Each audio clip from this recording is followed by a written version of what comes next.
Now, Prime Cabinet Secretary Musalia Mudavadi says there is a possibility that the 2027 general election could be nullified even before it starts. Speaking at the 46th Logooli Cultural Festival in Vihiga County, Mudavadi said the country is facing a major legal crisis after failing to comply with constitutional provisions on boundary delimitation and for nullifying a 2019 census in Wajir, Garissa and Mandera counties. Mudavadi argues that this will taint the proceedings and calls on Kenyans to embrace a referendum to address the legal loopholes that will affect the exercise if not addressed. As Abdiaziz Hashim tells us, Mudavadi says the polls could face legal hurdles that could see the country depart from the long-held tradition of holding elections every 5 years. The Prime Cabinet Secretary Musalia Mudavadi has reignited the referendum debate that will see tongues wagging in the political circles. There is a beckoning reality that 2027 is a referendum moment. Allow me to state, without fear of contradiction, that there is an imperative need for a constitutional review 15 years after the promulgation of the 2010 Katiba. It is at the 46th Logooli Cultural Festival in Vihiga County, where the Foreign Affairs Cabinet Secretary hinted of a possible nullification of the 2027 general election even before it starts. I must speak the truth about a looming constitutional storm. As a country, we are staring at a massive legal crisis where the 2027 election could be nullified before it even begins. Mudavadi argues that without a boundaries delimitation that was set to be conducted in March 2024, constituencies and wards that have seen an increase in population will not be adequately represented in the said exercise 20 months down the line.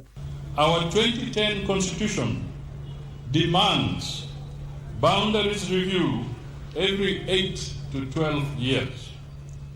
Our deadline was March 6, 2024. We have passed it. We are now in a period of constitutional non-compliance. Here is the catch. You cannot have a boundary review without a valid national census. Mudavadi also notes that the nullification of the 2019 census in Mandera, Wajir and Garissa by the High Court could taint the exercise. The census deadlock here is that a patchwork census mixing 2019 data with 2026 data is a legal impossibility. There will be no valid population data. Therefore, it means that no valid boundaries, and subsequently, no valid boundaries mean no valid election.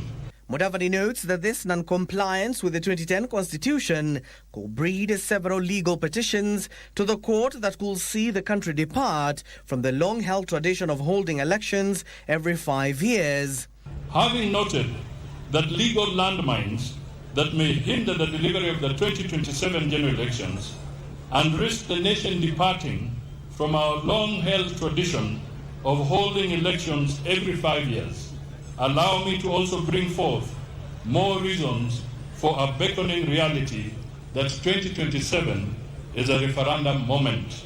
He says that the country is ripe for a constitutional moment in the 2027 general election to remedy the legal loopholes facing the exercise. We must entrench the NG-CDF, that is the CDF, in the Constitution, so courts can never again threaten the bursaries of our children. For a unified face of Kenya in government, we must formalize the office of the Prime Minister and the leader of the official opposition to ensure that every region sees its face in the mirror of government. On the same rate, fellow citizens, allow me to mention that a referendum in 2027 will give us an opportunity to completely solve the riddle of the two-thirds gender. He at the same time called on the Western region to back the administration for another term to deliver on their pledges to the region. That President Ruto is the captain we need to navigate this storm. I urge the entire Mulembe nation and all Kenyans, let us stand with President William Ruto for 2027. Leaders from the region stated that the recent outcome of the Malava by-election that saw UDA's David Ndakwa victory signifies that the region is not entertaining empty rhetoric but welcomes development to spark growth in the region. Abdiaziz Hashim for Easy Friday.